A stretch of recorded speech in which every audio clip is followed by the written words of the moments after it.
Assalamualaikum warahmatullahi wabarakatuh. Selamat siang, ibu-ibu dan sedikit kakak cowok. Kayaknya tadi ada nama cowok satu orang. Selamat siang, sobat Rumah BUMN Jogja, sobat pebisnis mitra Rumah BUMN atau disingkat RB. Jadi Rumah BUMN kita sepakati kita singkat RB ya, ibu-ibu dan kakak-kakak. Perkenalkan, saya Diana, mewakili Rumah BUMN Jogja. Dan sebagai informasi, Rumah BUMN di daerah istimewa Yogyakarta ini ada 4 Sobat RB. Untuk di kota Jogja didirikan oleh Bank BRI, di Sleman oleh Bank BNI, di Bantul oleh Bank BTN, dan di Gunung Kidul oleh PLN. Jadi sesuai namanya, Rumah BUMN ini merupakan sinergi beberapa BUMN, dan saat ini sudah ada 14 BUMN yang mendirikan rumah BUMN-nya masing-masing supaya tidak ada terkesan rumah BUMN ini didirikan oleh ini jadi namanya hanya rumah BUMN saja. Nah, hari ini hari Rabu 15 September 2021 di jam 13.40, agak mundur sedikit 10 menit ke belakang dari jadwal kita yang ada di flyer. Kita akan mengikuti kelas bertema fashion. Nah, fashion ini identik dengan kaum wanita, terutama ya ibu-ibu dan mbak-mbak sekalian, pasti akan sangat excited kalau mendengar kata fashion. Artinya kita bisa mengupgrade penampilan, mengupgrade diri, dan tak lupa sebetulnya saat ini juga sudah banyak sekali fashion yang mengusung tema sustainability seperti yang diusung juga oleh Ibu Lia Mustafa. Nah, terutama untuk Sobat RB yang saat ini menjalani profesi di bidang fashion, yang memproduksi fashion, terutama di Jogja banyak sekali Sobat RB yang bergerak di fashion warna alam, kemudian wastra, dan itu favorit saya sekali. Saya di sini rasanya kayak surga gitu karena baju-bajunya itu unik, jarang dijumpai dimanapun. Kayaknya emang khasnya Jogja deh. Nah, narasumber kita siang ini adalah Ibu Lia Mustafa. Ibu Lia, selamat siang. Assalamualaikum. Nah, saya izin membacakan kurikulum vitae Ibu Lia Mustafa. Ibu Lia Mustafa atau nama aslinya adalah Lia Amalia RSE. R-nya apa ya, Bu? Retnoningsih. Oh, Ibu Lia Mustafa, Ibu Lia Amalia Retnoningsih, sarjana ekonomi atau familiar kita dengar dengan nama Ibu Lia Mustafa. Nah, Ibu Lia ini memiliki satu lini fashion atau apa ya, Bu? Butik ya, Bu ya? Betul. Ibu Lia suka disebut apa nih, Bu? House of Elmar, butik. Ya. Butik, baik. Butik Ibu Lia Mustafa adalah House of Elmar, kemudian beliau juga mengelola Instagram dan Facebook Lia Mustafa, fashion designer dan owner House of Elmar for Lia Mustafa dan Amali atau Amali nih, Bu? Amali Knitwear, ya, Amali Knitwear. Lahir di Bandung, Juli tanggal 21, tahunnya disebut nggak, Bu? Boleh aja. Oh, boleh, baik. Izin dulu nih. Tahunnya 1964. Tapi masih berjiwa muda, semangatnya tuh luar biasa walaupun Bulia itu weekend juga ini loh, tetap semangat berkarya loh Sobat RB, luar biasa. Nggak ada berhentinya kalau Bulia sih ya. Terus formal education-nya saya bacakan satu persatu. Dimulai di tahun 1976 itu sekolah di Santa Clara Surabaya, kemudian lanjut tahun 80 itu junior high itu SMP ya Bu ya, SMP di Santa Clara Surabaya, 83 SMA di Bobkri 1 Jogja, 90 Bachelor Degree of Management Faculty of Economy UPN Jogja, dan di 2016 short course Queensland University of Technology. Kemudian organization experience, nah ini nih yang banyak nih.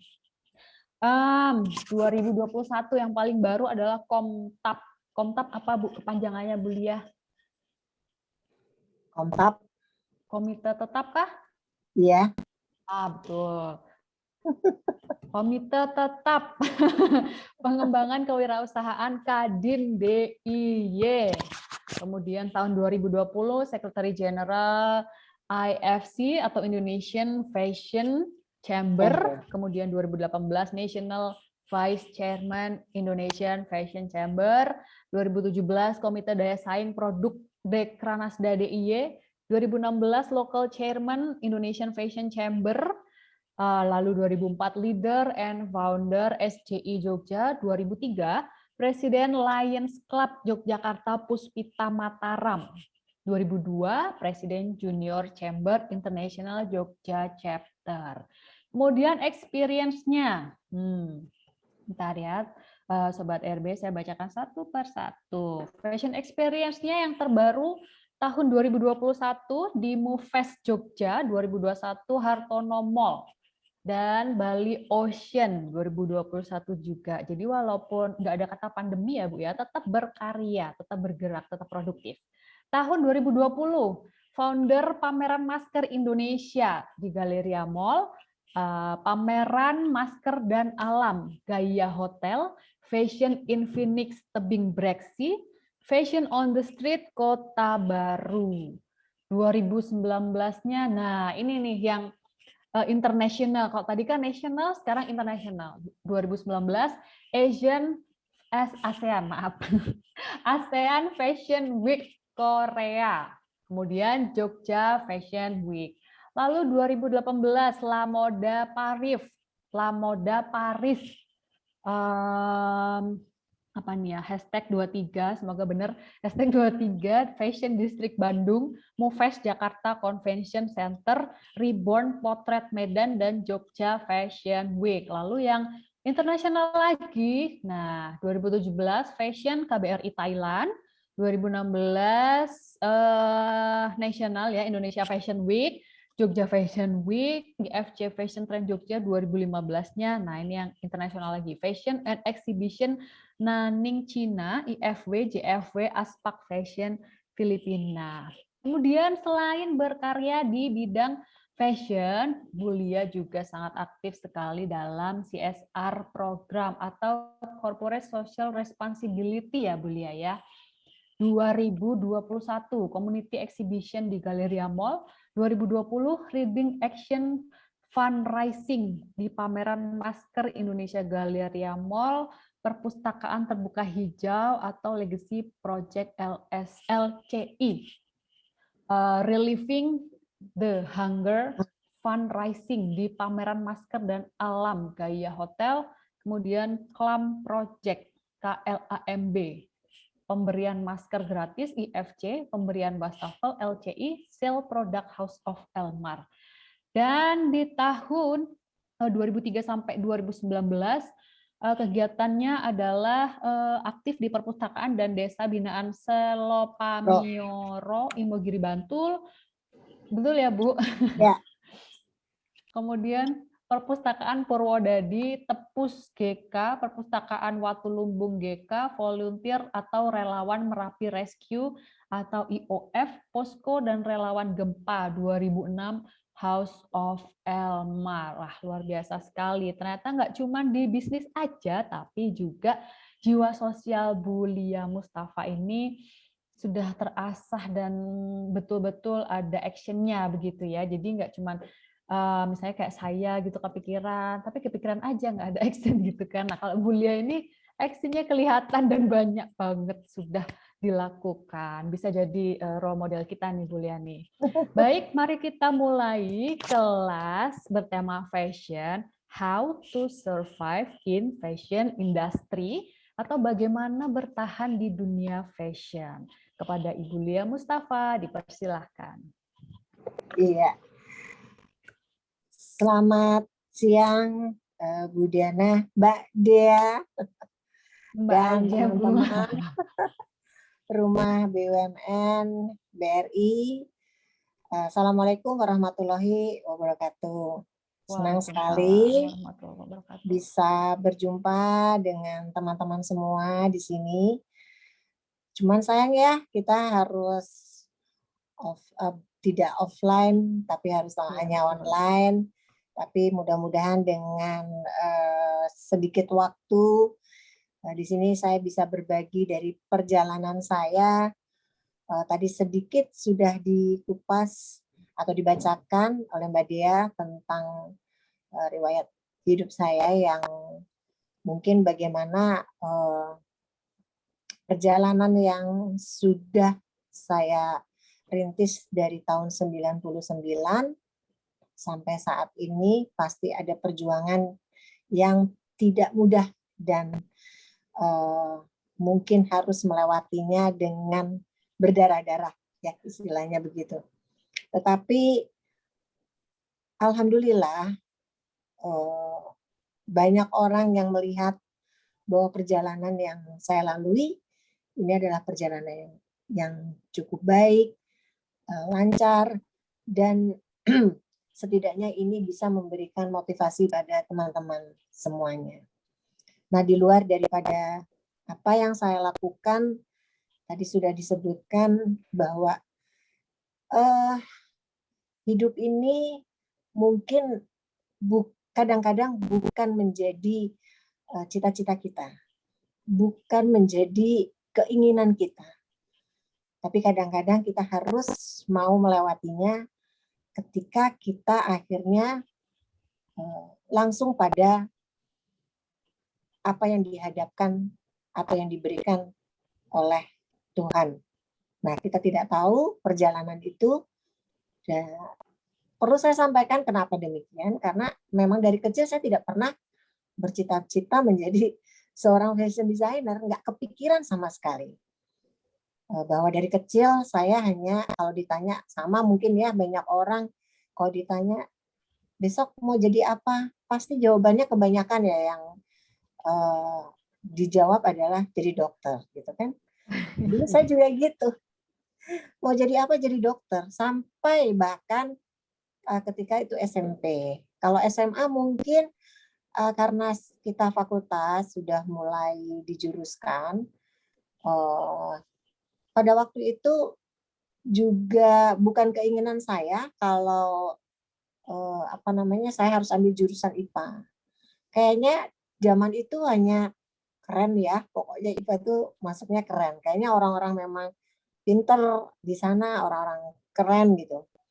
Tapi dalam perjalanan waktu hingga sekarang, bukan jurusan itu yang saya ambil bahkan. Bahkan IPS pun bukan.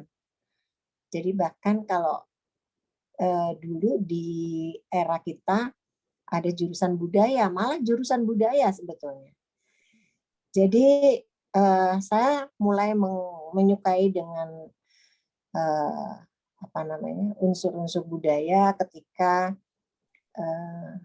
terasah juga hobi. Yang pertama adalah hobi. Hobi dari kecil adalah olahraga dan juga kesenian. Nah, sampai akhirnya ketika saya harus lulus dari SMA dan ambil jurusan yang bukan keinginan saya juga, sebetulnya saya inginnya masuk di ASTI waktu itu adalah seni tari, tapi tidak diperkenankan karena kalau menari itu bisa ambil private atau juga kita bisa les di satu sanggar. Nah, akhirnya saya kemudian ambillah jurusan ekonomi yang karena jurusan yang saya ambil sesuai bidang saya di IPA yang adalah kedokteran, pada waktu itu juga tidak diterima. Jadi saya tahu diri ternyata bukan itu memang pilihan yang sesungguhnya, jurusan yang sesungguhnya dari saya. Nah, inilah akhirnya saya putuskan ambil jurusan ekonomi.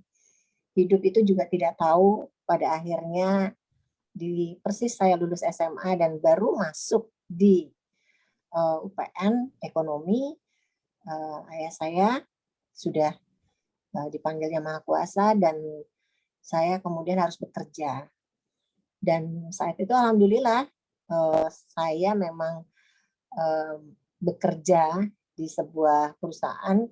Jadi kalau dari pagi sampai sore saya bekerja, malam masih kadang, nah, karena senang hobi nari ya, juga menari, juga kadang-kadang harus mengajarkan senam, ya karena harus ada tambahan pada waktu itu. Dan akhirnya masih belum kepikiran juga dunia fashion itu ada di pikiran saya, hanya pada waktu itu rasanya masih butuh tambahan lagi gitu. Kemudian saya menjual produk dari Bandung pada waktu itu, punya tante, dan saya jual-jual produk tersebut. Baru sebatas menjual, dan saya bersahabat dengan seorang fashion designer pada waktu itu, dan inilah awal mula akhirnya terbentuk sebuah kerjasama saya dengan almarhum. Pada waktu itu beliau masih ada, tapi 3 tahun yang lalu beliau sudah juga dipanggil Yang Maha Kuasa.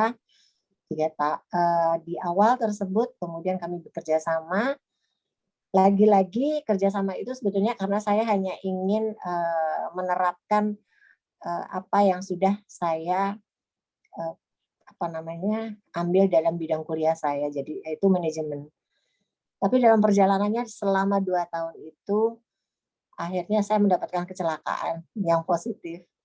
Karena sahabat saya atau teman saya itu tidak pernah datang di perusahaan, jadi setiap tamu yang datang pasti saya akan menemui. Dari situ saya mulai berpikir, kayaknya gampang ya kalau harus skate aja, ngukur badan orang, kayaknya gampang gitu kayaknya ya. Terus saya mulailah mencoba gitu kan. Pada waktu itu kan kita nggak biasa ada googling, belum ada ya searching, itu belum ada. Komputer pada waktu itu aja harus kalau masuk, harus masukin passwordnya panjang sekali ya pada waktu itu. Jadi belum ada seperti itu. Jadi saya belajar manual dari buku yang saya baca. Jadi mulai ngukur, kemudian skate itu juga baru ngeblat gitu kan, ngeblat buku, ngeblat kayak gitu. Sampai akhirnya selama 2 tahun itu akhirnya diputuskanlah kami untuk pecah kongsi sendiri-sendiri. Enggak langsung juga jadi desainer pada waktu itu. Saya hanya baru punya waktu 2 tahun. Jadi persis pada tahun 99 itulah awal mulai saya akhirnya memutuskan mulai berkarya dengan brand Lia Mustafa. Jadi Lia Mustafa itulah sebetulnya bukan nama saya, sebetulnya itu nama padanan saya dengan suami saya, dan kemudian dijadikan brand. Sampai saat ini alhamdulillah, berarti tahun 99 pada waktu itu di launching di Hyatt pada waktu itu, dan teman-teman yang mendukung saya pada saat itu juga, alhamdulillah awal dari launching saya, ini juga hasil sepenuhnya penjualan tiket pada malam hari itu kita sumbangkan ke Yayasan Jantung GKR Hemas, dan mungkin kalau nilainya sih pada saat itu kecil kalau saat ini ya, tapi waktu itu kan nilai rupiah baru 2.500. Jadi kita sumbangkan waktu itu 5 juta rupiah, itu jadi berapa ya sekarang, mungkin 25 juta ya kalau nggak salah. Kurang lebih itu awal perjalanan saya. Nah, awal sepertinya ini wah sudah jadi fashion designer. Tetapi saya tidak pernah mencantumkan atau mengumumkan diri saya menjadi fashion designer. Saya hanya mengumumkan bahwa saya membuat brand Lia Mustafa, dan saya memang mendesain sendiri. Dalam perjalanannya, ketika media, ketika teman-teman, klien merasa puas bahwa itu adalah hasil karya saya, maka dalam perjalanan waktu itulah kemudian saya memberanikan diri. Jadi tidak pada waktu saat itu langsung saya memproklamirkan saya fashion designer. Enggak, saya meluncurkan brand sebetulnya. Lebih tepatnya adalah meluncurkan brand Lia Mustafa. Tetapi yang desain-desainnya adalah saya. Nah, tempat sekolah saya itu adalah asosiasi. atau eh, di mana tempat berkumpulnya teman-teman yang satu visi, satu punya pengalaman ataupun punya pandangan yang sama tentang dunia fashion yang harus dikembangkan untuk bukan di lingkungan kita, tetapi masyarakat luas. Kenapa begitu? Karena kalau industri ini hanya berjalan di lingkungan kita, berarti ekonomi itu berjalan hanya di sekitar kita. Tetapi kalau kita mengembangkan ini sampai ke beberapa sektor di luar kita, teman-teman mahasiswa yang lain, komunitas fashion yang lain, para pengrajin, semuanya tahu tentang rule dari tren fashion Indonesia itu seperti apa, berarti ekonomi bukan lagi hanya di sektor lingkup kita, tetapi itu sudah lebih besar lagi berjalan. Jadi jangan pernah merasa sayang atas ilmu kita kalau kita ini sudah merasa lebih bisa, tetapi hanya kita saja dan komunitas tertentu saja yang tahu. Buat kami, apalagi saya di Asosiasi Indonesian Fashion Chamber ini berawal dari juga satu program yang kita buat, yaitu Fashion Trend Indonesia. Jadi di mana kiblat dunia pada waktu itu kalau kita ketahui ada di Paris, ada di Milan. Tapi teman-teman ini berjuang bagaimana kita mempunyai konsep tren setiap tahun yang selalu berubah. Dan itu tidak kita keep untuk kita saja, tetapi itu disebarluaskan kepada teman-teman yang ingin mengembangkan dunia kreatif, terutama di bidang fashion, wastra, dan apa saja yang berhubungan dengan dunia fashion. Ini harus tahu, karena ini adalah sebuah ekonomi berjalan dari beberapa sektor yang saling bersinergis. Nah, itulah kenapa setiap tahun kami selalu meluncurkan konsep fashion trend yang selalu di-share kepada teman-teman. Nah, teman-teman yang di sini juga saya belajar banyak sekali dari asosiasi.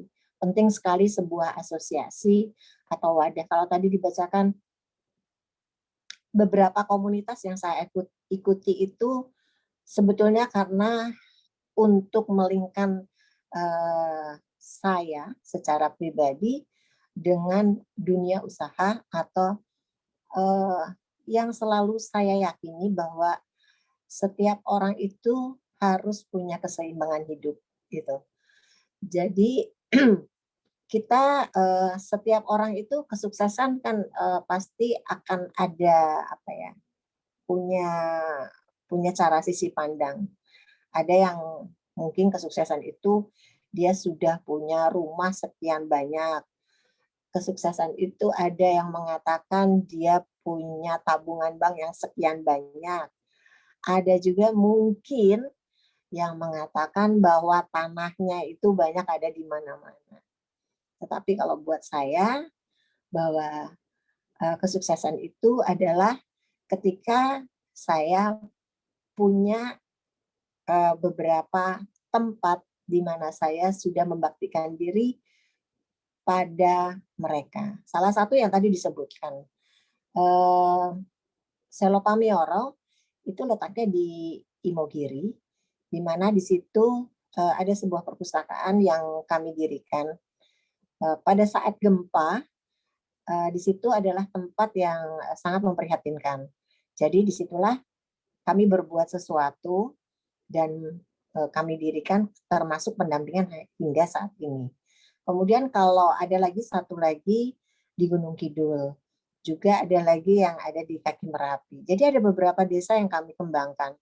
Dan itu tidak berhenti, kebetulan kami memang ada di beberapa komunitas yang salah satunya bukan saja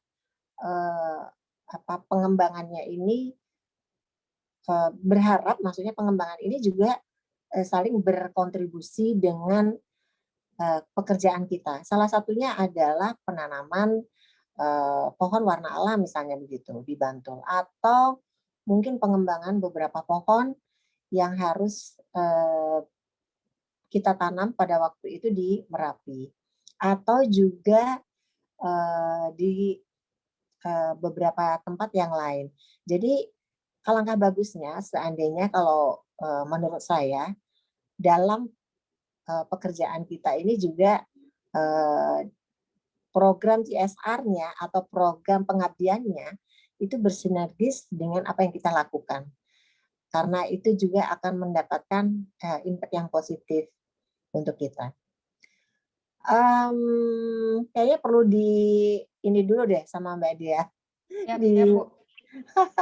Diulik dulu nih, mau Ya. yang sebelah mana nih? Langsung mau ke pandemi, kayaknya ada waktunya ini nanti. Karena ini juga punya cerita yang Udah satu sesi panjang sendiri ya, gitu. Bu. Iya. Iya, benar-benar. Nah, ini terima kasih Bu Lia atas penjelasannya. Jadi Sobat RB, kelas kali ini kelas sifatnya sharing. Sobat RB bisa langsung berinteraksi dengan Bu Lia, bertanya melalui raise hand ataupun chat box, monggo silahkan. Jadi Bu Lia akan menyampaikan respon jawaban yang insya Allah nanti bermanfaat buat Sobat RB semua. Nah, ini saya sambil sapa dulu Bu Lia. Mungkin Bu Lia juga bisa sambil minum dulu. Dan Sobat RB, saya sapa dulu tadi yang sudah open kamera. Ada beberapa tadi dengan Bu. Kayaknya sekarang udah di off lagi. Tapi tadi saya lihat beliaunya sambil ini juga sih, sambil bertanya di chat box dengan Omah Ekoprint by Elis. Ya, Bu Elis Kumarajati. Selamat siang, Bu Elis. Saya akan coba sapa yang lainnya juga.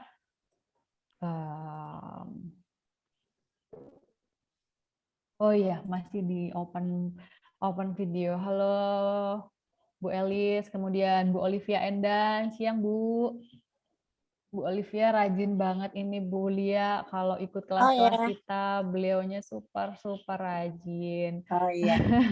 Saya baru baca chatnya. Kemudian, Salam kenal buat semuanya. Senang sekali bisa berkenalan dengan Bapak, Ibu, teman-teman sekalian di sini. Ini juga bukan kali pertama saya dengan RB berinteraksi, bahwa beberapa waktu yang lalu juga pernah kita juga berbagi, saya di sana, dan juga bahkan mendorong bagaimana kita bisa percaya diri untuk mengenalkan produk kita, yang kadang-kadang kan kita begini ya Bapak Ibu, aduh produk kita ini udah layak atau belum gitu. Nah, kadang-kadang kalau layak atau belum itu kita juga harus tes pasar, tes sama teman. Saya dulu begitu juga, awal sekali tesnya adalah sama teman-teman awal. Takut ya, belum ada kayak medsos sekarang. Kalau di medsos sekarang, tes itu langsung kita buat, kita coba langsung share nih di salah satu feed kita di Instagram, atau kalau malu di feed ya di story ya mungkin. Jadi kalau di story kan mungkin tidak langsung lama terlihat. Nah, di story mungkin kita munculkan, bisa kita hilangkan langsung, bisa juga begitu. Nah, itu kalau sekarang tesnya seperti itu. Tapi kalau dulu kan kita nggak ada, ini kan baru ya sistem seperti itu. Jadi kalau dulu tesnya ya kita scan atau bahkan langsung bikin satu dulu, baru kita tes sama teman-teman. Kalau kayaknya berminat cukup banyak, baru kita bikin yang banyak. Dan ini salah satu yang ingin sekali saya bagi adalah bagaimana kita membuat sebuah karya itu nggak asal bikin sesuai tes kita aja gitu maksudnya. Apa itu harus tes pasar juga? Bukan juga begitu, tetapi bagaimana memadukan karya kita yang original dan bisa masuk di dalam pasar. Sebetulnya seperti itu. Nah, ini ada pelajarannya tersendiri. Saya nggak tahu, mungkin nanti ya pelajarannya khusus ini sharing dulu tentang perjalanan saya, khususnya sesuai dengan tema kita adalah di saat pandemi. Saya baca tadi ada chatnya, bagaimana bisa berjalan sampai saat ini. Tadi di awal oleh Mbak Dia juga disampaikan bahwa kita ini kalau bisa tidak berhenti, tapi bergerak terus. Nah, bergerak terus itu seperti apa? Saya udah bergerak nih dari dapur, ke tempat tidur, ke kamar, gerak ke kebun juga udah bikin di kebun, udah inspirasinya dari apa tuh tanaman-tanaman, terus kita buat ekoprint desain baru. Tapi terus kemana nih, kita udah jalan keliling rumah, udah keliling desa, tapi juga belum dapat. Seperti apa? Nah, seperti apa itu sebetulnya kreatif itu bukan hanya kreatif di selembar kain lalu berhenti, tapi kreatif itu yang ini yang belum saya sampaikan, bahwa kita itu harus berinteraksi dengan banyak orang. Berinteraksi dengan banyak orang itu penting kalau menurut saya ya. Karena ada juga yang tidak memerlukan sebuah komunitas. Dia cukup menjadi diri dia sendiri dan tanpa harus berkomunikasi dengan komunitas lain. Kalau saya berbeda, karena memang saya mungkin orangnya senang banyak bergaul dengan banyak orang, senang kenal atau tahu tentang banyak hal ya yang bisa digali. Nah, itulah akhirnya saya masuk salah satunya nih. Saya masuk di komunitas tadi disebutkan adalah Indonesia Off-Road Federation. Ya, saya sering sekali berjalan bukan hanya di rumah, tapi touring ataupun jalan masuk ke beberapa desa, istilahnya apa tuh selangnya, busuan ya. Jadi busuan ke desa-desa menggunakan kendaraan 4x4 yang tidak bisa dijangkau oleh kendaraan roda 2 ataupun 4x2. Jadi harus 4x4. Nah, kebayang ya, berarti hanya berapa mobil dia sampai tujuan, dan itu excited banget gitu loh. Atau saya pergi, misalkan saya udah pernah sampai ke gunung yang tertinggi di Indonesia ya, Gunung Rinjani nih. Wow. Itu juga buat saya excited banget, bikin pemotretan di sana gitu kan. Terus ada sesuatu yang orang lain tidak bisa, wah saya bisa nih membuat sesuatu. Nah itu yang memberi dorongan-dorongan kepada kita, saya harus bisa membuat sesuatu yang orang lain jarang sekali bisa untuk melakukan itu. Saya bikin pemotretan Merapi pada waktu itu. Kemudian masih ada beberapa pemotretan yang di dalam hutan, kemudian di atas gunung kayak gitu kan. Orang lain nggak bisa, orang lain jarang akan melakukan itu. Apalagi di komunitas kami yang seperti ini. Kalau komunitas pencinta alam pasti banyak, tapi kan mereka bukan orang pekerja kreatif kebanyakan gitu. Nah, jadi apa yang harus kita lakukan adalah bagaimana kita menggali sebuah potensi dari diri kita yang tidak bisa dilakukan atau sangat jarang bisa dilakukan oleh orang lain. Kemudian seperti contohnya adalah di saat pandemi ini. Awal sekali pandemi, itu ketika kita kekurangan masker, saat itu saya langsung sudah membuat masker pada saat itu. Awal Maret itu ya, itu kita langsung membuat masker dan kita bagi-bagikan. Kemudian yang kedua adalah bagaimana kita membuat kegiatan pada waktu itu. Kegiatannya adalah saat new normal, fashion on the street di Kota Baru. Jadi biasanya kami membuat fashion on the street itu kan di Jalan Prawiro Taman. Mungkin Bapak Ibu pernah dengar ada fashion on the street Prawiro Taman. Nah, itulah kami yang membuat. Sebetulnya ini juga bisa dilakukan oleh Bapak Ibu di tempatnya. Misalkan kalau ada di desa gitu kan, sebuah kampung, kayaknya mungkin nggak ya kita bikin sesuatu yang sifatnya memberitahu pada dunia bahwa di kampung ini banyak sekali pengrajin ekoprint misalnya kayak gitu. Nah, berkumpullah para pengrajin ekoprint ini, kemudian membuat karya bareng-bareng. Kalau kita melakukan sendiri kan sulit. benar nggak? Tapi kalau kita melakukannya bersama-sama, itu pasti berbeda. Ya, selain kita akan gencar didengar oleh banyak orang, misalkan 10 orang, satu orangnya punya komunitas atau punya teman berapa? 10 orang sudah berapa lagi? Yang tadinya cuma 100, 100 kali 10 udah 1000 orang yang tahu. Nah, seperti itu kurang lebih terbayang. Jadi, kalau kita mau membuat sesuatu di kelompok desa kita atau di kampung kita, salah satunya adalah dengan cara seperti itu. Tapi harus kreatif lagi. Ekoprint di mana-mana sudah banyak sekali.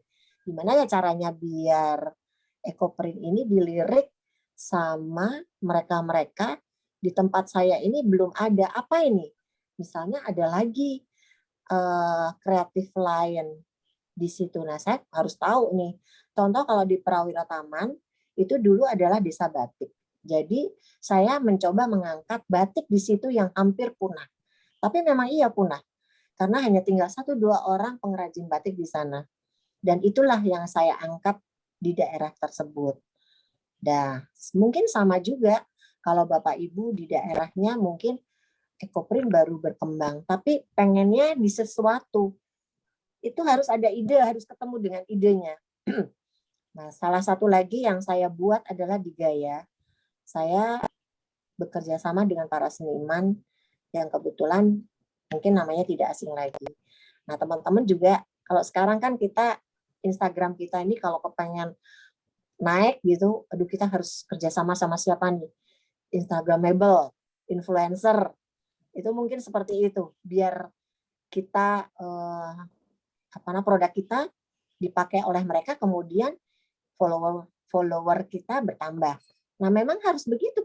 Kondisi saat ini adalah harus memulai sesuatu dengan mengenalkan pada media sosial, apalagi di saat pandemi ini. Nah, di Gaya itulah saya mengajak teman-teman dari seniman, salah satunya adalah Pak Timbul, kalau mungkin pernah tahu, karyanya ada di Malioboro saat ini cukup banyak, atau di airport. Nah, itulah kurang lebih ya. Saya memang tidak ada apa-apanya sama beliau, tetapi saya memberanikan diri berjabat tangan, mengajak beliau, ayo kita kolaborasi. Saat ini, saat pandemi, adalah saat yang paling tepat kita untuk saling berkolaborasi. Nggak usah malu. Aduh, saya kok malu ya mau kolaborasi. Asal ngepas aja ya. Wong bukannya saya berani-berani sama Pak Timbul, tapi kan saya juga memposisikan pada waktu itu kami pernah bareng-bareng pameran di Nanning China. Nah, jadi ya saya memberanikan diri lah, wah cukup lumayan lah kalau untuk level paling tidak memberanikan diri di saat pandemi ini. Kemudian ada beberapa seniman lain yang saya ajak juga, dan saya saat itu memulai membuat masker, baru pertama membuat masker sendiri. Nah, saya rasa masih kurang ketika saya di Gaya 1 minggu, kemudian saya membuatlah pameran di Galeria. 1 minggu kami membuat pameran di Gaya, kemudian kami beralih di Galeria selama kurun waktu 2 bulan. Jadi November, Desember. Jadi di sini kami bekerja sama, berkolaborasi ya, dengan teman-teman desainer seluruh Indonesia, kemudian juga para pengrajin batik dari segala penjuru, dan para kreator-kreator masker yang ada di mana saja pada waktu itu. Mudah-mudahan mohon doanya, ini kalau jadi nih, kalau proposalnya udah jadi, mudah-mudahan ada pameran masker Indonesia yang kedua. Insya Allah ini brand Lia Mustafa akan berkolaborasi dengan para seniman khususnya. Kalau kemarin dengan fashion designer, kalau kali ini dengan para seniman. Nah, mungkin ada cara-cara bagaimana kita memberanikan diri untuk berkarya tidak di tempat. Ini adalah salah satu kita bergerak. Jadi kalau di sini teman-teman selain ekoprint ada apa aja ya, Mbak Dea? Para teman-teman ini. Mbak Happy itu lurik Oh, oke. sama apa jemputan si Bori ya Mbak Happy ya.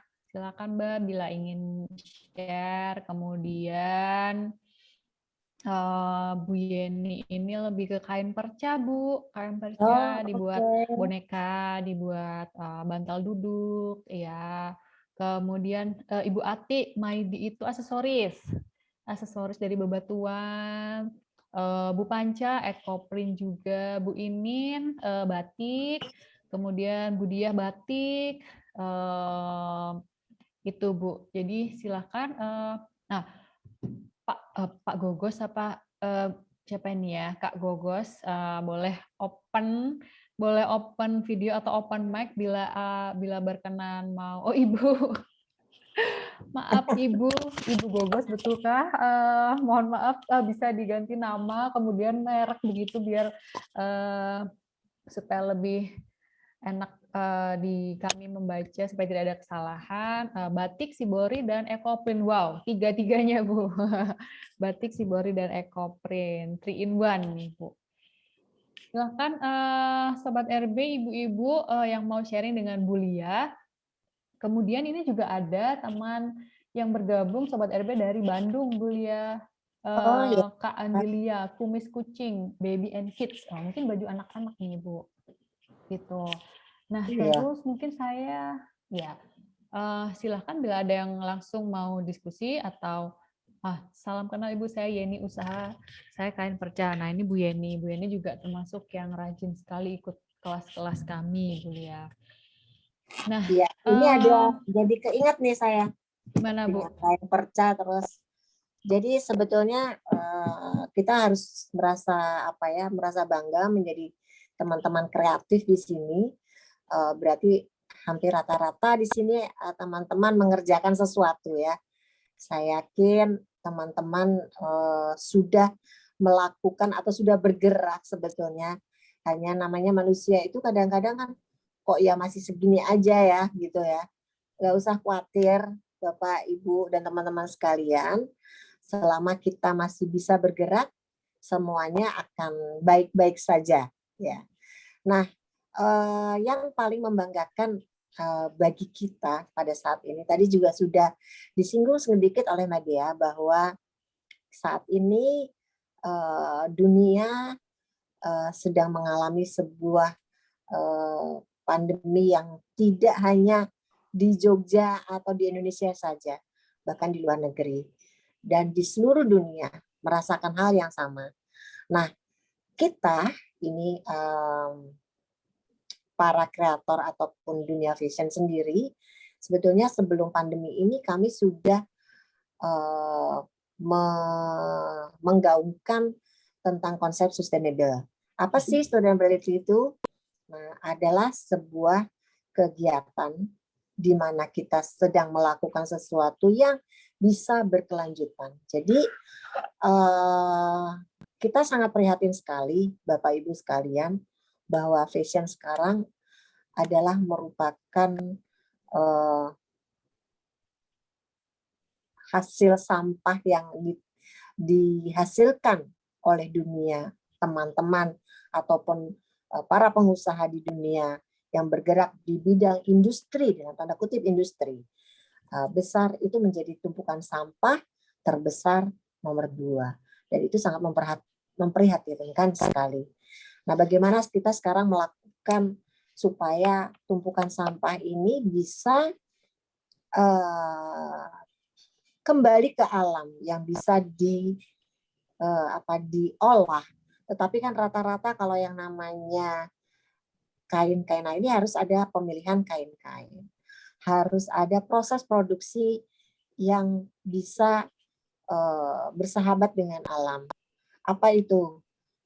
Misalkan tadi saya dengar ada warna alam. Itulah bersahabat dengan alam. Kemudian kain. Kain apa yang bersahabat dengan alam? Nah, kita harus tahu. Misalkan seperti linen, cotton 100%, ya. Kemudian sutra, tapi yang bukan sutra juga ada yang kalau keinget apa namanya? apa ya kalau istilah yang bukan sutra itu, kalau di Polyester, bukan. bukan polyester kan campurannya, Hmm. istilahnya apa itu. Nah kalau bisa jangan pakai yang campuran seperti itu misalnya ya. Dan saat ini, waduh Bu Lia gimana ya kondisinya sekarang kan lagi susah, yang serba serat alam, yang serba itu kan mahal. Nah kita ada sebuah cara, jurus bagaimana mempertahankan sebuah konsep berkelanjutan, yaitu dengan membuka gudang kita, toko kita, produk-produk yang lama kita sebut atau kita kerjakan dengan mendesain ulang atau kita sebut dengan redesign ya. Nah, itu kita bisa ulang. Kemudian, waduh, desain ini kan susah juga, lama ini. Enaknya ini tadi kain perca. Saya punyanya perca, nggak punya baju-baju yang ready. Apa ya? Harus ngapain? Nah, inilah yang disebut dengan ada satu setelah redesign kita sebut dengan recycle ya. Jadi recycle dari bahan-bahan yang sisa-sisa bahan tadi, tapi sisa-sisa bahan yang memang baru, potongan, sisa potongan. Kemudian, wah ini sudah saya bukan pengumpul kain-kain perca, tapi saya punya kain cukup banyak sekali. Kalau dipotong ini sayang sekali. Nah, itu ada lagi. Salah satu jurus dari sustainable itu adalah kita sebut dengan zero waste. Apa itu zero waste?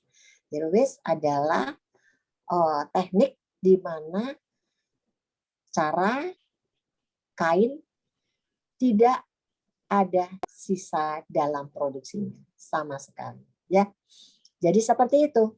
Jadi kain tadi itu ada cara kita mendesain bagaimana kita membuat jadi pakaian jadi.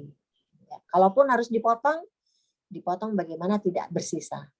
Itu kita berarti sudah masuk dalam konsep sustainable, zero waste. Ya, kalau kebetulan alhamdulillah di produk-produk kami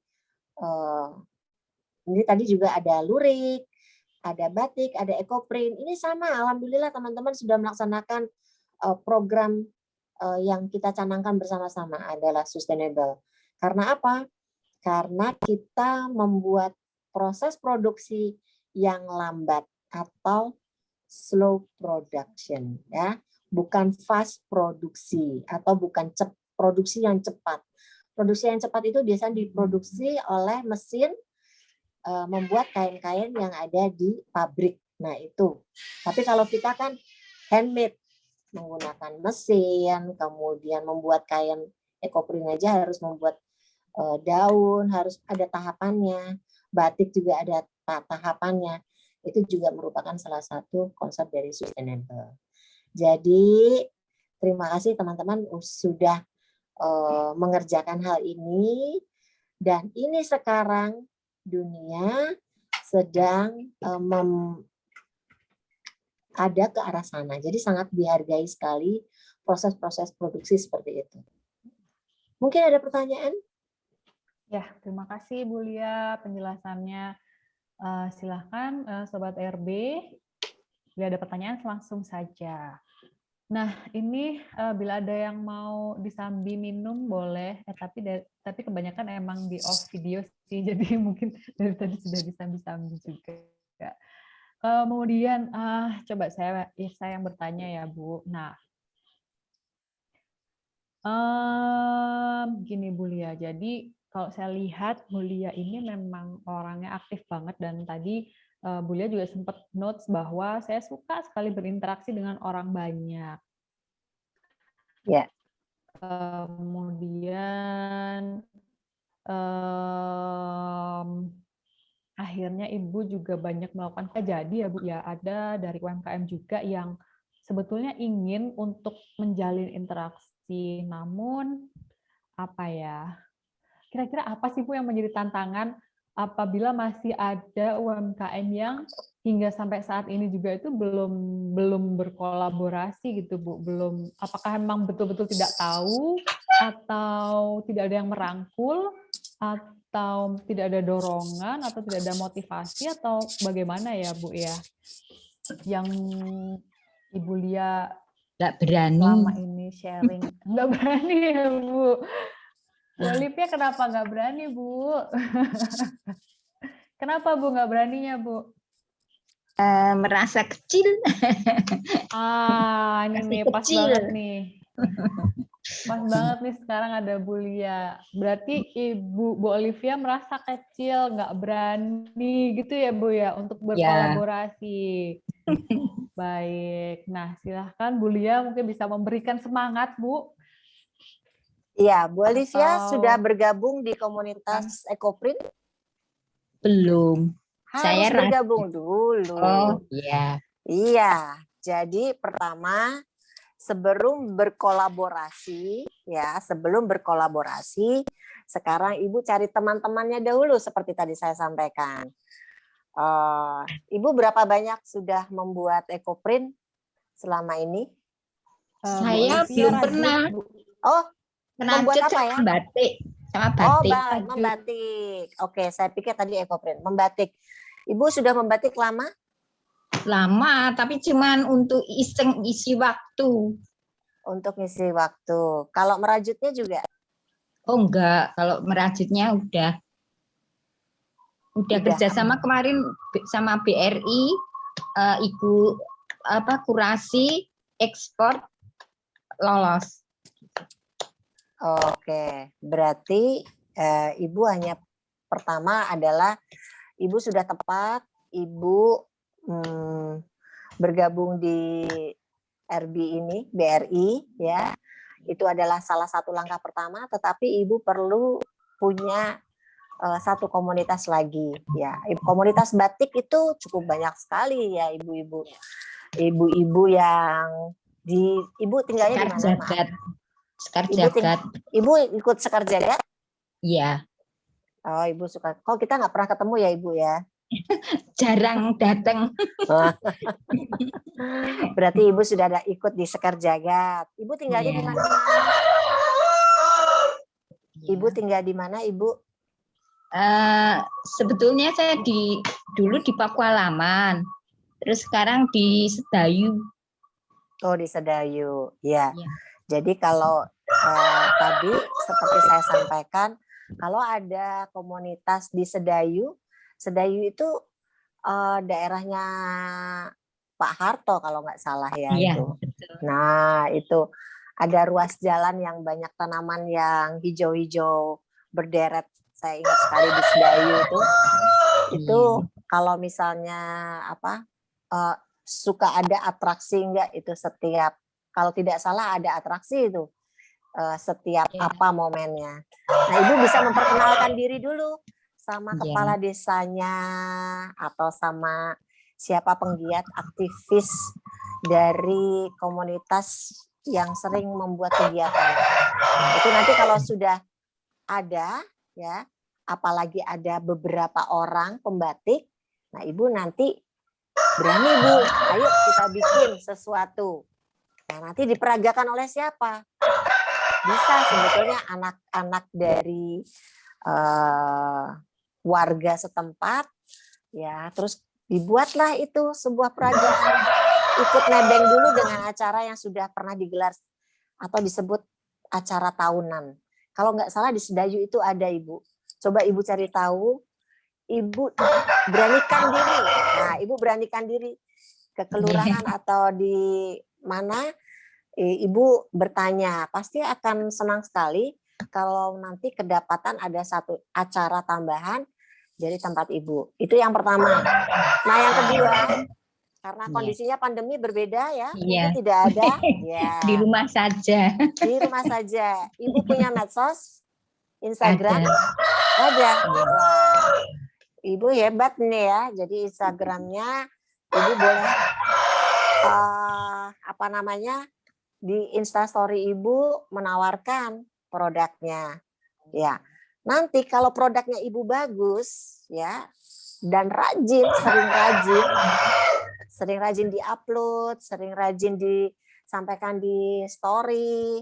Insya Allah kalau kita nggak diem aja Bu, rezeki itu nggak kemana, ya. Iya, tahu-tahu ada yang mengajak. Atau ibu intip-intip. Wah, kayaknya saya berani nih, batik saya aja keren, bagus kayak begini nih. Harusnya ini bisa saya kolaborasi. Misalnya seperti itu. Nah, sebelum mengajak kolaborasi tadi, ibu harus memperkenalkan diri, produk ibu dulu. Memperkenalkan produknya kemana? Ya, sekarang kan zamannya sudah medsos. Jadi ibu harus sering rajin ya untuk memperkenalkan produknya. Ya, mungkin itu yang pertama. Semangat ya, Bu. Ya, terima kasih. Jadi diaktifkan medsosnya ya Bu Lia ya. Iya, karena kan kondisi sekarang kita sudah tidak bisa berkumpul atau takut membuat kumpul. Kalau kemarin kita sempat juga membuat program-program di Galeria juga. Nah, itu nanti bisa dengan dibawa oleh RB, BRI, nanti beberapa kreator dari batik atau ekoprint bisa kita kondisikan di sana bagaimana, karena memang yang namanya branding ini penting sekali untuk dikenal oleh orang lain. Nah, kolaborasinya mana? Kolaborasi ini ada kolaborasi ya antara para anggota yang ada di RB. Jadi ini bisa banget berkolaborasi. Saya pernah membuatkan kolaborasi para pengrajin RB pada waktu itu acara tekstil di Royal Ambarukmo. Ya, itu saya gabungkan antara pembuat tas, kemudian pembuat batik, kemudian sama aksesoris. Nah, itu digabungkan, berkolaborasi. Nah, itu juga bisa banget. Nanti kita listkan teman-teman mana yang punya kain, mana yang punya di luar kain, aksesoris, mana di luar aksesoris dan kain, misalnya sepatu atau lain-lain. Yang produk fashion kan banyak sekali itu. Nah, itu bisa akhirnya kita gabungkan. Nanti kita pilihkan, kita matchingkan, ya. Insya Allah nanti kalau lewat RB, saya bantu Mbak Dia. Ya, kita kumpulkan, kita jadikan satu, terus bikin deh Fashion on the Street Sagan. Iya. Di bawah asuhan Bu Lia ya Bu. Mohon petunjuk. Baik, insya Allah. Baik, ini ada pertanyaan selanjutnya. Bu Olivia, terima kasih pertanyaannya dan kesediaannya untuk sharing ya Bu.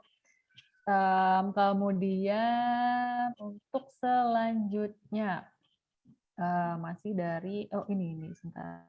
Sudah ada beberapa yang dari Ibu Mutingah. Salam kenal, nama Mutingah dari Turi Agrowisata Salak Pondoh. Usaha batik tulis, batik cap, kombinasi cap tulis warna sintetis dan warna alam. Produksi masih berupa kain. Terima kasih. Bu Mutingah silahkan sharing, boleh dengan Bu Lia bisa langsung open mic. Kemudian nah ini Bu, ada dari Bu Elis, dari Omah Ekoprint yang tadi sudah sempat share juga dan dari awal konsisten open video. Bu Elis, terima kasih. Terima kasih atas jawabannya Ibu Lia Mustafa. Saya berekoprint sejak 2017. Dari 2018 saya ingin membuat desa saya desa ekoprint. Insya Allah segera terwujud. Nah, boleh nih Bu Elis bisa sharing Bu langkah-langkahnya apa saja dan sampai akhirnya bisa actionnya ada untuk menggerakkan desa menjadi desa ekoprint. Gimana nih Bu strateginya? Bu Elis silakan Bu. Bu Elis yang mana ya? Silakan. Oh ya. Bu. Nah, ini, Bu. Ya, silakan Bu Elis. Silakan Bu. Iya.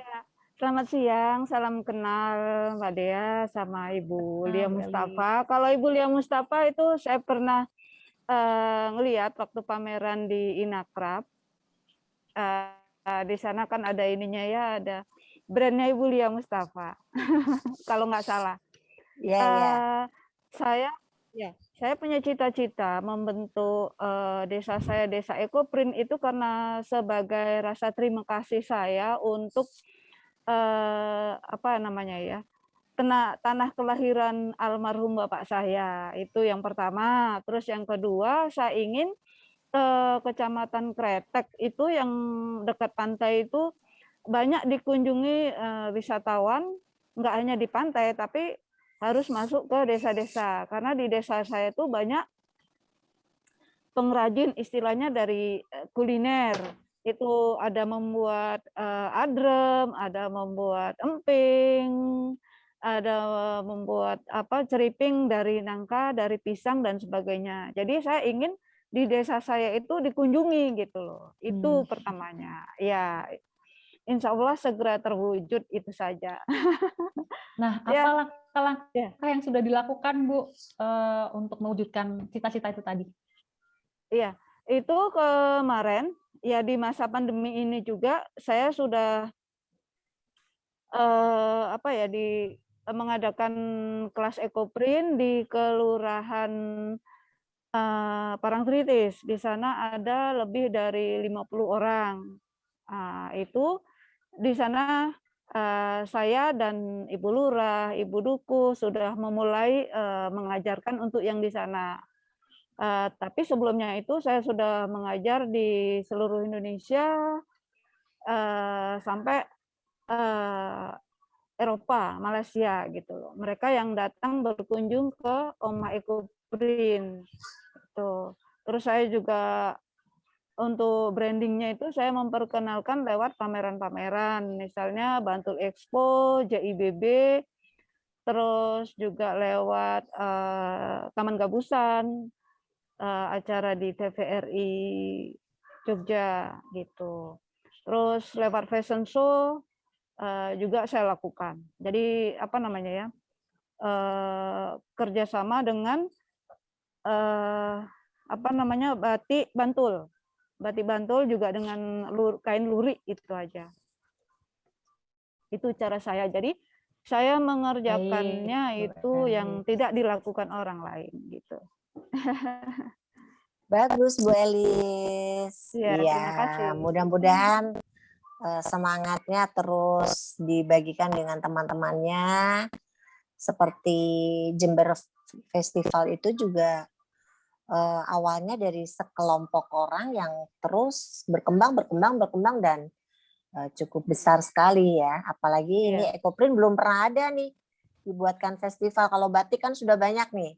Nah kalau Ekoprint silahkan nih, mumpung belum ada yang mendahului, dicuri startnya dulu, gitu, biar Ya, tapi kalau untuk di Bantul Bu harus kerjasama. Kayak saya kan kemarin ikut JIBB itu 2018 kan harus kerjasama dengan, karena itu batik ya, jadi saya kerjasama dengan Batik Bantul gitu. Jadi saya kombinasikan kan Ekoprint dengan Batik Bantul. Iya, karena eventnya event batik kan, ya nanti bikin event lagi, event Ekoprint kan, Ekoprint Festival di Desa Ibu kan belum ada nih Ekoprint Festival ini. Iya, belum. Dimulai Bu. Jadi insya Allah. Ibu nanti bisa pertama kali yang membuat Ekoprint Festival, kemudian bisa mengumpulkan banyak teman-teman Ekoprint. Nah ini sesuatu terobosan yang baru Bu. Iya. Terima kasih Bu Bu. Sama-sama. Sudah berkenan sharing dengan kami. Nah, ini saya bacakan lagi. Bu Yeni, Bu Lia bisa minta nomor kontak atau IG-nya. Terima kasih. IG-nya sebentar saya share screen ya, Bu. Kalau IG-nya di @lia_mustafa ya, Bu ya. Iya. @lia_mustafa, saya share screen. Silahkan Lia Mustafa, ya Instagram saya. Nah, bisa terlihat di screen Lia Mustafa, kemudian, wah itu fotonya di mana Bu? Keren banget gayanya.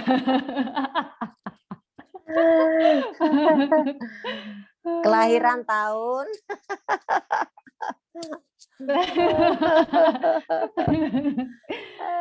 Ya Allah, kelahiran tahun 2000 ya Bu. Terus kelahiran tahun 2000. Di House of Elmar ya Bu ya. Di House of Elmar. Nah, ini ada beberapa House of Elmar, Bu, yang House of Elmar _ atau Underscore Yang ya. underscore Oh ya. itu jadi begini. Nah, Ini kebetulan House of Elmar itu bukan brandnya, bukan hanya saya. Jadi butik House of Elmar itu terdiri dari beberapa brand. Nah, ini ada brandnya Sophie, ada brandnya banyak sekali nih. Ada brand teman-teman juga di sini ya. Kemudian yang satunya mungkin bisa dibukakan Amali Knitwear.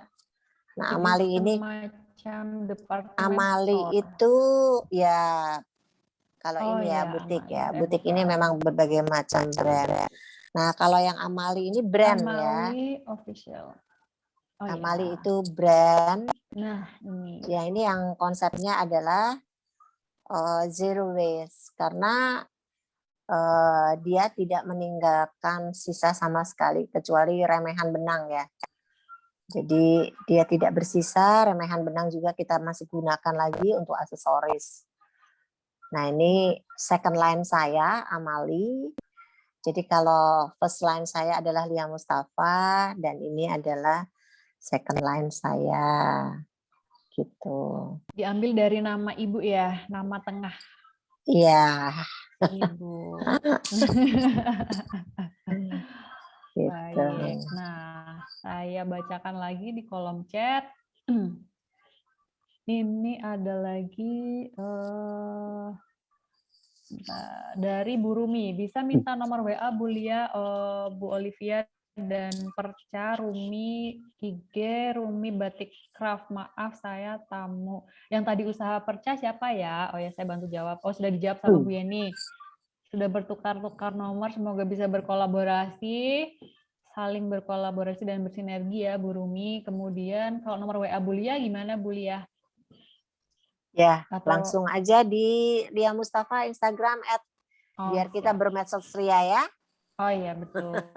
Syaratnya nanti harus Sekarang punya Instagram. iya benar-benar. Sekarang tuh gampang banget Bu, apapun komunikasi bisa lewat DM Instagram dan pasti langsung Betul banget. direspon. Iya. Benar. Saya kontak-kontak pembicara juga hanya dengan bermodal DM. Alhamdulillah banyak yang merespon. Salah satu yang pernah Kemudian saya lakukan adalah mend-DM desainer dari Korea gitu kan, nggak kenal, wow. tiba-tiba berkenalan, kemudian pergi deh saya langsung ke Korea gitu kan. Oh yang si event Korea itu Bu. Ya, tapi nggak sesimpel itu juga kali ya. Iya, benar. Mungkin ada. Tapi intinya memang begitu. Maksudnya kita katakanlah, aduh orang yang susah sekali masuk dalam sebuah komunitas. Nah, kadang-kadang kan kita kalau ngobrol secara online bisa ngecipris gitu kan, wah bisa gitu banget, atau malah nggak bisa ngomong kalau gini. Tapi kalau Iya, ngetik benar. banyak yang bisa diomongin. Betul. Ini kan profil ya, setiap orang kadang-kadang beda. Nah, ini salah satu sih kesempatan saat ini yang sedang pandemi. Nah, malu nelepon atau apa, atau pengen cari tahu siapa, udah profil di Instagram kita cari, langsung kita DM, salam kenal, bla bla bla bla bla dan sebagainya. Benar banget Bu. Itu salah satu strategi saya juga Bu. Tinggal DM aja. Nah, yang Korea Bu, boleh nih Bu dibocorin nanti setelah saya bacain ya. Pertanyaan selanjutnya dari Ibu Prihesti. Siang Bu Lia, mohon masukan apakah yang kita produksi fashion harus selalu menyesuaikan tren yang sedang booming, misal Korean style, sedangkan kita pakainya wastra. Terima kasih, silahkan Bu Lia. Iya.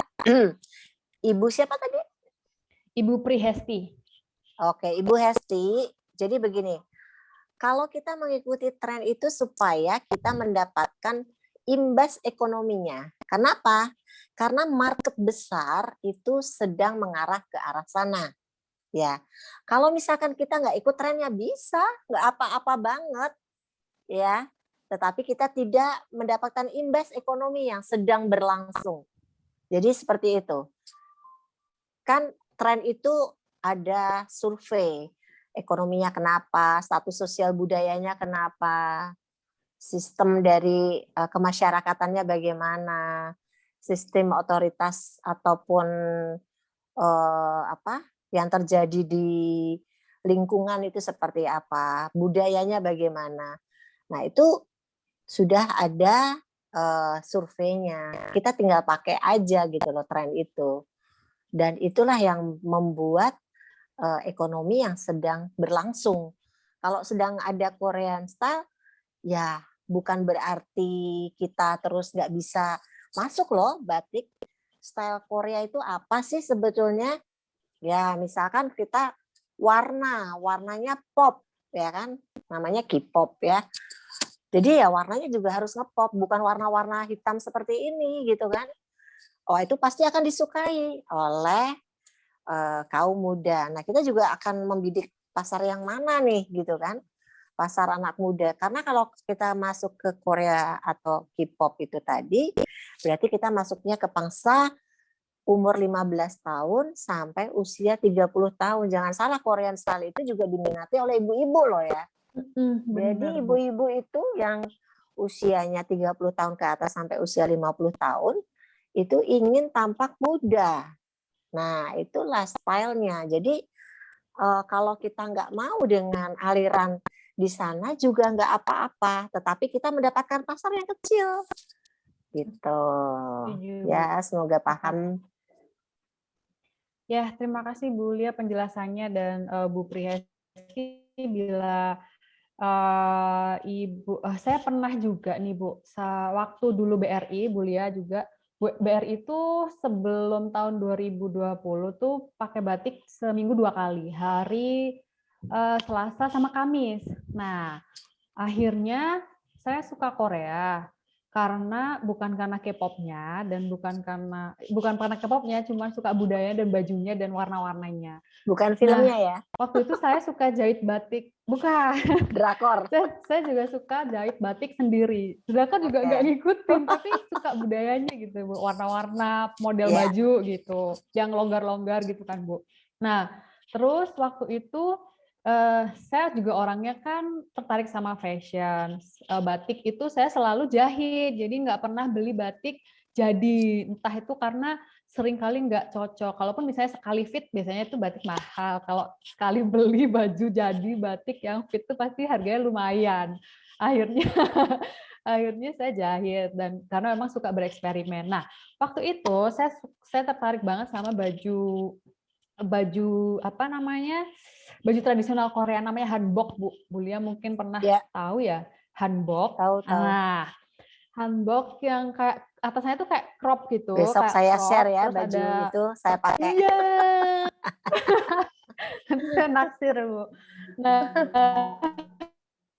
terus kan di tengah cropnya itu ada apa, talinya itu kan, Bu ya. Terus si roknya itu langsung yang mekar, tapi dia waistline-nya itu dari atas kan, Bu, dari bawah dada langsung. Nah, itu kan jadi cute, jadi lucu banget kalau dipakai. Nah, akhirnya saya jahitin batik, tapi batik hanbok. Nah, itu lucu banget dan cute banget jadinya. Jadi benar-benar, jadi sebenarnya bisa ngeblend seperti itu. Betul. Benar. Ada loh di Galeria. Nah, terus ada ya, Bu? Ada. Batik hanbok. Ada. Wah, boleh. Nah, terus Bu Lia, kalau satu pertanyaan yang menggelitik nih, Bu. Sebenarnya tadi kan Bu Lia juga sempat sampaikan tentang tren di poin-poin di awal-awal Bu Lia cerita tentang tren ya, Bu ya.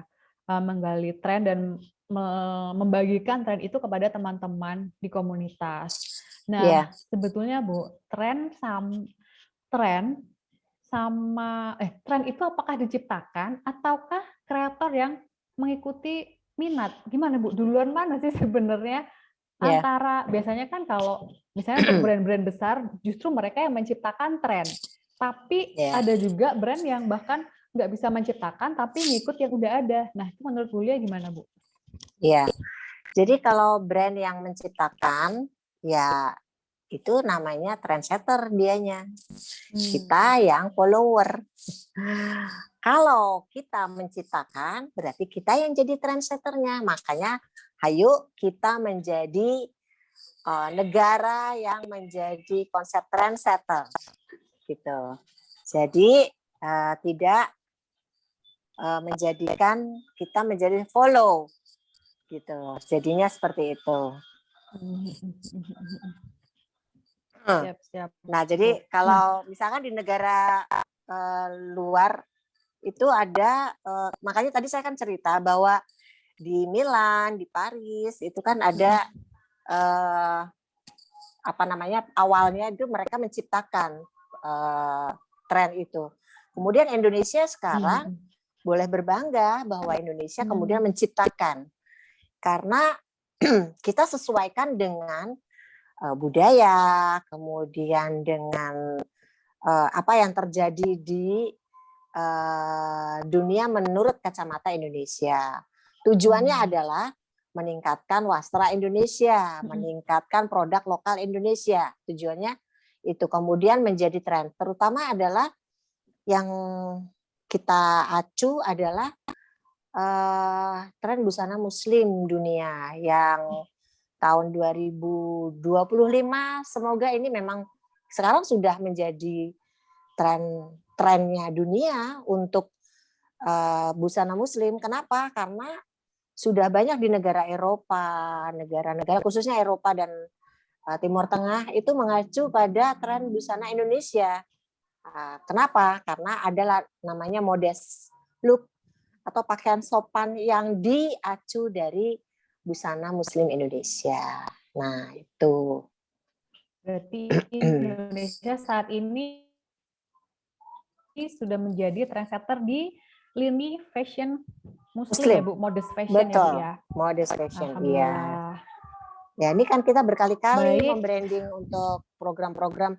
Salah satu programnya adalah Muslim Fashion Festival yang kita buat di setiap bulan Februari, Maret gitu. Dan sebentar lagi mungkin teman-teman ada yang binaan Bank Indonesia.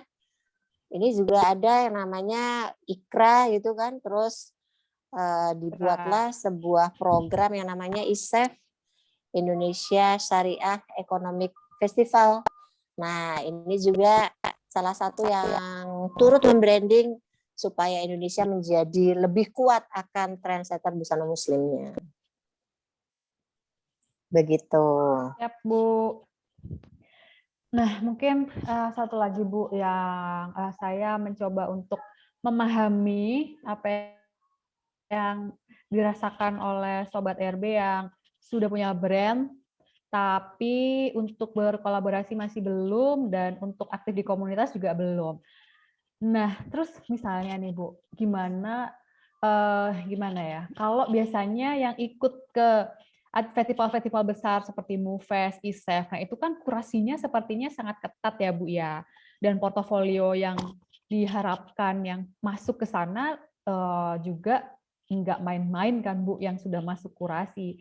Nah, seandainya nih Bu, bagi UMKM, terkadang kan orang butuh diberi kesempatan ya Bu ya, butuh diberi kesempatan supaya memperlihatkan dan memaksimalkan potensinya bahwa oh sebenarnya aku bisa, ada challenge nih. Tapi kalau misalnya dari awal udah, aduh kayaknya kok serem banget seperti yang tadi disampaikan Bu Olivia, saya merasa kecil, saya merasa nggak ada, belum apa-apa nih, gimana.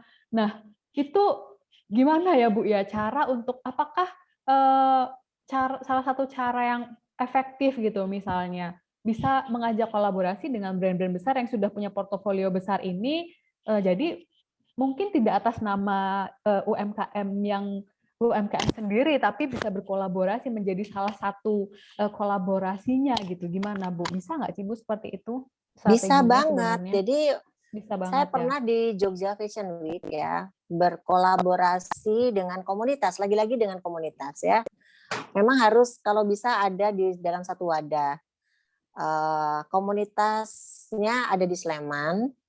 Mungkin kalau ada ibu tadi yang di Sleman tadi siapa tadi yang pembatik tadi ya.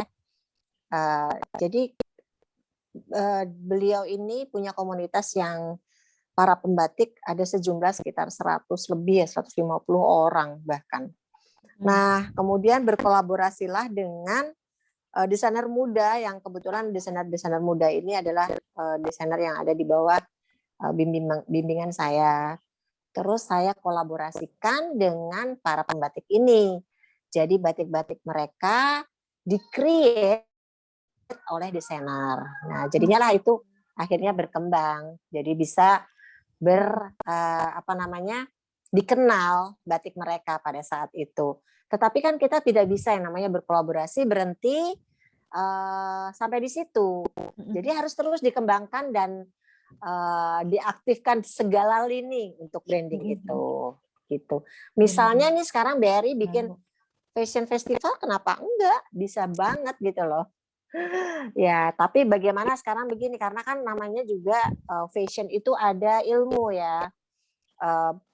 Manggung di stage, jadi show up kita di stage, on stage itu kan kita ingin tampak lebih bagus, bukan sekedar kita bisa jalan terus dipamerkan begitu aja, tapi bagaimana itu juga menjadi satu acuan bagi para pengamat fashion bahwa itu keren. Nah, itu kan ada ilmunya untuk sampai di situ. Jadi buat teman-teman, nah kita bisa mulai nih dari Fashion on the Street mungkin yang akan dibuat oleh BRI besok di daerah Sagan. Nah, ayo. Iya, terus kita naikkan tingkat lagi, naik kelas lagi dari sana. Mungkin nanti kita kolaborasi lagi dengan mana lagi, akhirnya sampai masuk ke dalam program dengan teman-teman di segala event yang ada gitu. Amin Bu, siap-siap. Jadi pertama di jalan dulu nggak apa-apa ya Bu ya, Fashion on the Nggak Street, masalah lama-lama banget. kan bisa di Prambanan. Wow. Iya, loh yang saya buat pendidikan yang untuk teman-teman yang anak-anak desainer muda itu kan bikinnya di Prawiro Taman gitu. Ayo Bu, kita buat di Sagan. Baik Bu.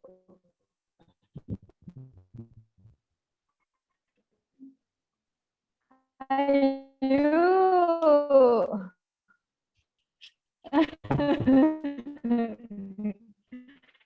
Ya Bu. Terus Bu, satu lagi mungkin dari Bu Yeni Christine, Bu yang perca tadi Bu. Kolaborasi sama siapa dulu ya? Sebetulnya Bu Yeni itu sudah berkolaborasi dengan display juga di RB Store. Cuma tadi seperti yang Bu Lia sampaikan, harus dengan semua lini yang bisa ya Bu ya, nggak cuma satu aja, beberapa lini. Betul, harus dengan berbagai cara dan tidak berhenti di satu titik. Iya betul. Dan Bu Yeni juga sudah aktif sekali karena beliau juga aktif di Pelut kalau nggak salah, terus di YouTube sudah menjadi narasumber juga.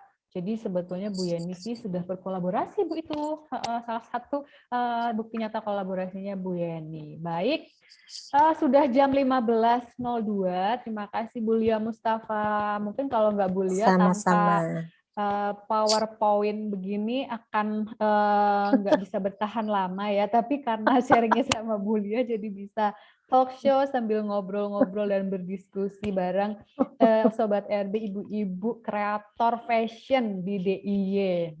Ini suatu momen yang berharga sekali buat saya. Nah, saya ringkas untuk hari ini tema terkait bagaimana bertahan di dunia fashion, di industri fashion. Jadi yang berkali-kali tadi satu keywordnya dari Bu Lia Mustafa adalah kolaborasi. Kolaborasi ya ibu-ibu dan para sobat sekalian. Dan jangan pernah berhenti di satu kolaborasi aja. Kalau bisa semuanya seperti air mungkin ya Bu. Jadi kalau ada bolongan dikit aja dia udah langsung ke sana, ke sini, ke sana, ke sini, ke sana, ke sini gitu. Dengan RB itu sudah merupakan satu langkah kolaborasi nyata, dengan dinas koperasi juga kolaborasi Bu, dengan salah satu kreator, konten kreator di YouTube itu pun salah satu kolaborasi. Branding itu bisa melalui berbagai cara. Yang penting bangun interaksi, bangun sosial media, kemudian mau belajar terus ngikutin tren. Nah, nanti bila ada suatu titik UMKM ataupun kreator bisa menjadi trendsetter. Seperti yang Indonesia sekarang sudah sampai pada trendsetter di fashion muslim, fashion modest fashion, ya baju-baju sopan seperti itu. Nah, terima kasih Bu Lia Mustafa. closing statement nih Bu, satu kalimat belum selesai Bu ya. Satu kalimat Bu untuk sobat UMKM apa Bu? Baik, untuk teman-teman, di saat pandemi ini ada sebuah celah untuk para UMKM. Apa itu? Brand internasional banyak yang runtuh, brand besar banyak yang runtuh. Saat inilah brand lokal harus bangun dan merebut pasar kita sendiri minimal. Ora obah, ora mamah.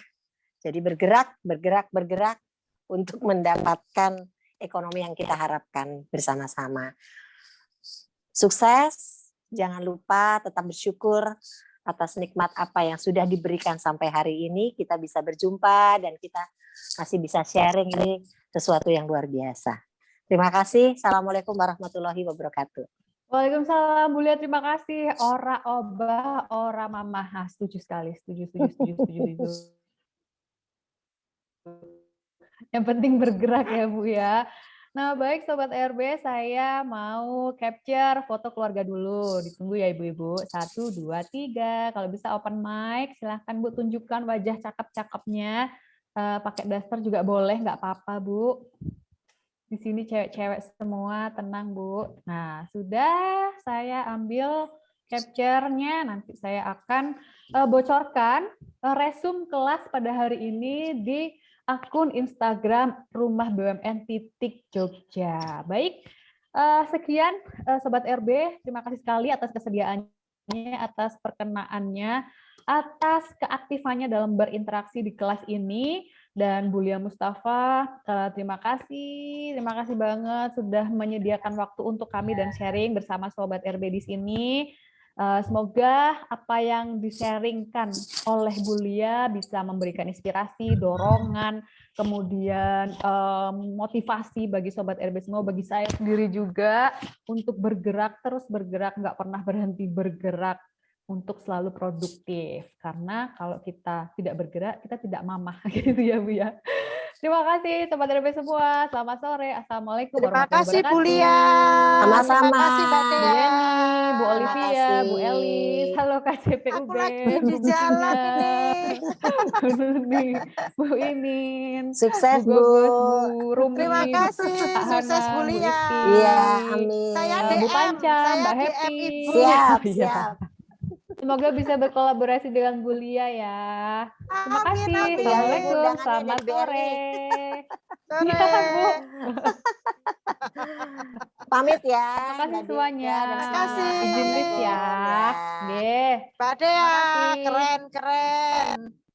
Makasih Bu Yeni. Dadah. Hati-hati Bu. Terima kasih.